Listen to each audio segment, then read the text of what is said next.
साथ हैं वैदिक संस्कृति के अध्येता डॉक्टर अरुण कुमार जायसवाल जी। नमस्कार। नमस्कार। श्रीमद् भगवद गीता के चौथे अध्याय का 21वां श्लोक है। निराशीर्यत चित्तात्मा त्यक्त सर्व परिग्रहः शारीरं केवलं कर्म कुर्वन्नाप्नोति किल्बिषम्। जिसका अंतःकरण और इंद्रियों के सहित शरीर जीता हुआ है और जिसने समस्त भोगों का परित्याग कर दिया है, ऐसा आशा रहित पुरुष केवल शरीर संबंधी कर्म करता हुआ भी पापों को प्राप्त नहीं होता। मन को आवारा कुत्तों की तरह छोड़ना क्या उचित है? साथ ही हमें यह भी बताएं कि परिग्रह क्या है और सच्चे अर्थों में अपरिग्रही कौन है। हमें यह समझ में नहीं आता कि व्यक्ति का विवेक कब सोया रहता है और कब प्रकाशित हो जाता है। ये है निष्काम कर्मयोग। भगवान कहते हैं लोक सेवा के लिए कर्म करो। सन्यासी किसको कहते हैं?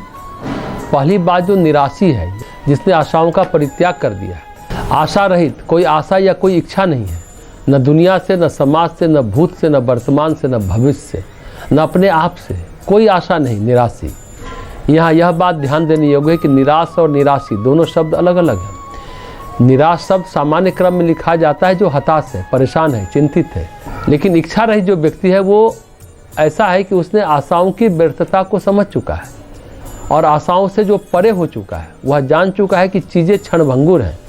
यहाँ जो मिलता है वह मिल करके भी नहीं मिलता और जो मिलता है वह मिलने के बाद भी परेशान करता रहता है। ये हुआ आशाओं का त्याग। उसके बाद यत चित्तात्मा, उसकी वृत्तियाँ अंतःकरण में तृप्त है, यानी मनमानी नहीं है। अखंड ज्योति पत्रिका में एक लेख प्रकाशित हुआ था जिसका शीर्षक था मन को आवारा कुत्तों की तरह मत छोड़ो। जो आपने प्रश्न किया, मन आवारा कुत्तों की तरह इधर उधर भटकता रहता है। जो यतचित आत्मा है, जिसका चित्त अंतःकरण एकदम स्थिर है, उसके नियंत्रण में है। सामान्य क्रम में क्या होता है? अंतःकरण हमें चलाता है, हम अंतःकरण को नहीं चलाते। कोई इच्छा उठती है हम उधर चल देते, कोई बात होती है हम उधर परेशान हो जाते। हमारा विवेक अंतःकरण को नियंत्रित करने लायक नहीं है। प्रश्न ये है कि हमें क्या करना चाहिए, क्या नहीं करना चाहिए। इसका फैसला लेना चाहिए विवेक को, पर फैसला लेता है अंतःकरण। इच्छाएं जगती हैं, हम पीछे दौड़ पड़ते हैं।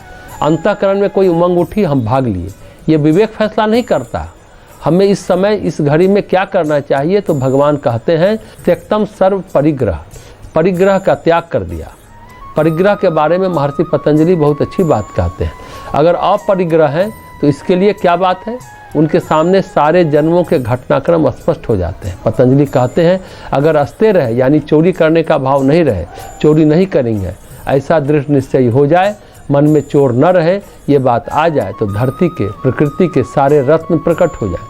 तब प्रकृति समझ लेती है कि आप प्रमाणिक हो और आप अपरिग्रही हो जाएं, तो समझ लें कि जन्म जन्मांतर की सारी घटनाएं, जन्म जन्मांतर का सारा बोध आपको हो जाता है। परिग्रह क्या है? स्थूल में समझते हैं कि हमारे पास सामान ज़्यादा है। सूक्ष्म में परिग्रह ये है कि हमारे पास संस्कार ज़्यादा है। संस्कारों का संचय अगर परिग्रह हो, संस्कारों के संचय को अगर महर्षि पतंजलि परिग्रह नहीं मानते तो कभी सूत्र में न लिखते। जब आप अपरिग्रह में स्थिर होते हो तो आप संस्कारों का त्याग करते हो। अपरिग्रह का मतलब संस्कार निकलते हैं आपके द्वारा। अपरिग्रही हुआ तो क्या हुआ? राजा ने सर्वमेध यज्ञ किया, अपना सारा धन दौलत त्याग दिया, मिट्टी के पात्रों में भोजन करने लगे, पर इतना करने पर भी अपरिग्रही नहीं हुए। भगवान महावीर की तरह, भगवान बुद्ध की तरह आपने सोचा कि संस्कारों का त्याग कर देंगे। जन्म जन्मांतरों का जो संचय है, टेबल कुर्सी मकान दुकान, ये नहीं है संचय। संचय का मतलब है जन्म जन्मांतरों का संस्कार। इन संचयों का परित्याग करना ही सच्चे अर्थों में अपरिग्रही है। जैसे जैसे वो परित्याग करता है वो संस्कार प्रकट होते हैं। कहते हैं कि ऐसा कोई हो तो उसके लिए कोई कर्म की आवश्यकता नहीं है। ऐसा व्यक्ति कुछ नहीं करता, केवल शरीर के लिए कर्म करता है, केवल खाना खाता है और सो जाता है। भगवान कहते हैं कि वो महान है, वो पाप नहीं कर रहा, वह समाज पर बोझ नहीं है, वह निष्पाप है, कलमश नहीं उसके अंदर है। भगवान महावीर के जीवन की घटना है। तपस्या कर रहे थे, उनका मन कैवल्य बोध को प्राप्त नहीं हो रहा था। तपस्या करते करते सोचा कि आखिर कौन सी गांठ है। महावीर जब पिछले जन्म में राजा थे तब उस समय घटना घटी थी। सैयापाल नाम का एक नौकर था। महावीर वीणा बजा रहे थे और सैयापाल उसे सुन रहा था। महावीर सम्राट और सम्राट का अहंकार जगा कि सम्राट की वीणा और सुने दास। उसका इतना साहस, उन्होंने आज्ञा दी कि इसके कान में पिघला शीशा डालो और नौकर के कान में पिघला शीशा डाल दिया गया। उस सैयापाल की आत्मा तड़प कर रह गई। उस समय वह कुछ नहीं कर पाई। पिछले जन्म की इस घटना को महावीर ने देखा, इसी कारण उनकी ग्रंथि छूट नहीं रही है। फिर उन्होंने कहा कि हे बंधु सैयापाल, मैं तुम्हारी प्रतीक्षा कर रहा हूँ, तुम हमारे पास आओ, हमें दंड देकर ग्रंथि से मुक्त करो। थोड़ी देर बाद महावीर समाधि में बैठे ध्यान में बैठे थे। एक किसान आया। किसान ने महावीर को देखा, उसे क्रोध आया और उसने कहा कि अरे बाबा, तू यहाँ क्या ढोंग कर रहा है, हम दूर जा रहे हैं, जरा हमारे बैल देखते रहना, कहीं चला न जाए। महावीर ध्यान में बैठे थे, उन्होंने इस किसान की बात नहीं सुनी। किसान का बैल कहीं चला गया। लौटकर किसान आया और देखा कि उसके बैल गायब हैं, तो उसे बड़ा क्रोध आया। तुम सुने नहीं, क्या कर रहे हो यहाँ पर कोई उत्तर नहीं। तो उसने आओ न देखा ताओ, उसे लकड़ी की कीलें जो खेतों में छूट जाती हैं उसे उठाया और महावीर के कान में ठोक दी बुरी तरह से कि तुमने मेरी बात क्यों नहीं मानी। फिर कानों से जो खून की धारा निकली उससे महावीर को बड़ी तृप्ति मिली। उस दिन वे बड़े चैन से सोए। रक्त की धारा निकलती रही और महावीर संतोष सुख उठाते रहे। इस ग्रंथि के लुप्त हो जाने से उनका ध्यान लग गया और उन्हें केवल ज्ञान प्राप्त हो गया। तो अपरिग्रह का अर्थ है संचित संस्कारों का, जन्म जन्मांतरगत संस्कारों का, जन्म जन्मांतर का पाप और पुण्य दोनों चित्त संस्कार से शून्य होने चाहिए। ऐसा योगी शरीर संबंधी कर्म करते हुए भी पाप को प्राप्त नहीं होता, वह कर्म मुक्त है। संस्कार से ही मुक्त हो गए तो कर्म का क्या। तो एक बात ध्यान देने की है, प्रकृति परिवर्तनशील है, विवेक जगाना भगवान का काम नहीं है। उन्होंने एक व्यवस्था दी, कर्म फल विधान। अगर आपका कर्म तामसिक है तो विवेक सुप्त होता जाता है, और अगर कर्म सात्विक है तो विवेक जगता जाता है। यहाँ मनुष्य स्वतंत्र है, यहाँ भगवान क्या करेगा। संचित संस्कारों को नहीं भोगते हैं, या तो एहसास करके ध्यान के द्वारा नहीं काटते हैं, इस परिग्रह को नहीं हटाते हैं, तो विवेक प्रकाशित नहीं होगा। तो विवेक को प्रकाशित करने के लिए ध्यान आदि साधन का होना आवश्यक ही नहीं, अति आवश्यक है। श्रीमद् भगवद गीता के चौथे अध्याय का 22वां श्लोक। यदृच्छा लाभ संतुष्टो द्वंद्वातीतो विमत्सरः समः सिद्धावसिद्धौ च कृत्वापि न निबध्यते। जो बिना इच्छा के अपने आप प्राप्त हुए पदार्थ में संतुष्ट रहता है, उसमें ईर्ष्या का सर्वथा अभाव हो गया है। जो हर्ष शोक आदि द्वंद्वों से सर्वथा अतीत हो गया है, ऐसा सिद्धि और सिद्धि में सम रहता हुआ योगी कर्म करता हुआ भी कर्मों में नहीं बंधता। कामना रहित पुरुषों का देह सिर्फ संस्कारों के भोग के लिए है। ईर्ष्या शुरू कहाँ से होती है और उसका नाश कैसे संभव है। ये जो अवस्था है ये कर्मयोग का परिणाम है। ये सामान्य मनुष्य को जो कर्मयोग शुरू कर रहा है उसको प्राप्त नहीं होता। यह श्लोक पिछले श्लोक से जुड़ा हुआ है। पिछले श्लोक में अपरिग्रही की बात थी। यथार्थ अपरिग्रह है संस्कारों का परित्याग। बाकी चीज़ें तो आती जाती रहती हैं। आज ग्रह दशा अच्छी है तो ये सामान आया, अच्छी बातें हुई, और आज ग्रह दशा बुरी है तो ये सामान गया, बुरी बातें घटित हो गई। शनि अच्छा हुआ धन आया, शनि खराब हुआ धन गया। कुछ भी नहीं कर सकते। अच्छे योग बनते हैं तो फटाफट हो गया, सारा काम सब अपने आप होता चला जाता हुआ दिखाई देता है। कभी कभी तो ऐसे घटनाक्रम बनते हैं कि जो पास में है वो अभी चला जाता है। यथार्थ अपरिग्रह है संस्कारों का परित्याग, संस्कार का क्षीण हो जाना और चित्त में प्रकाश का, सत्व का छा जाना कि हम केवल संस्कारों का भोग पूरा कर रहे हैं, बाहर निकल रहे हैं। बुद्ध पुरुष भी कर्म कर रहे हैं, पर वे कर्म करते हुए भी कर्म नहीं कर रहे हैं। 19वें श्लोक में भगवान ने कहा, जब तक कामना और संकल्प होते हैं तब तक हमारे मन में कर्तापन का भाव रहता है, और जब कामना और संकल्प नहीं रहा तो कर्तापन का भाव ही मिट जाता है।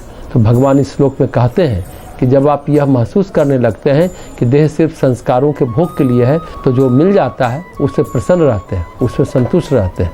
जो नहीं मिला उसके लिए कोई अप्रसन्नता नहीं रहती है। रामकृष्ण परमहंस के शिष्य थे नाग महाशय, जिनकी चर्चा पहले भी हमने की है, परंतु प्रासंगिक होने के कारण यहाँ भी की जा रही है। नाग महाशय बड़े उच्च कोटि के साधक थे। विवेकानंद भी उनकी तारीफ करते थे। उनका ध्यान, उनकी तपस्या, उनका चांद्रायण व्रत, उनका जब बहुत सब अलौकिक था।